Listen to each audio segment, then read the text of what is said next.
నీ జోలికి వచ్చిన వాళ్ళు వాళ్ళ గురించి ఏమన్నాడో తెలుసా? వారికి తమ స్వమాంసమును తినిపించదని అన్నాడు. ఎంత భయంకరమైన మాట అది.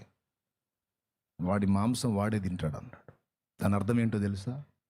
వాడి చేత్తోనే వాడికి రెడీ చేపిస్తాడు చావుని. దానియేలు దగ్గర అదే జరిగింది. చూడు, వాళ్ళ చేత్తో వాళ్ళే టోటల్ ఫ్యామిలీకి కూడా తెచ్చుకున్నారు.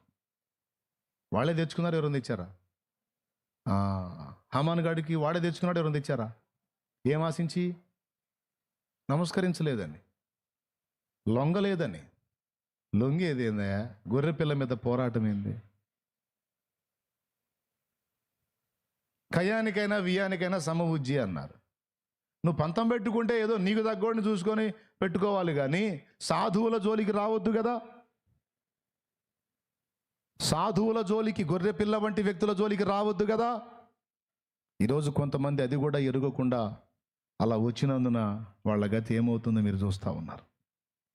ఈరోజు నీకు కూడా చెప్తున్నాను నేను, నువ్వు ఆయన శరీరములో ఒక భాగం.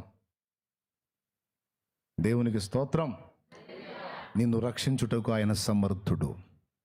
నిన్ను టార్చర్ చేసిన వారిని శిక్షలోకి రప్పించుటకు కూడా సమర్థుడు. ఆ మంత్రప్రయోగం చేశారు, చేతబడి చేశారు, చిల్లంగి చేశారు, బాణామతి చేశారు. నేను చెబుతున్నా, చేసినోడికి చేయించినోడికి ఇద్దరికి వాళ్ళ గొయ్యి వాళ్ళే తవ్వుకుంటున్నారు.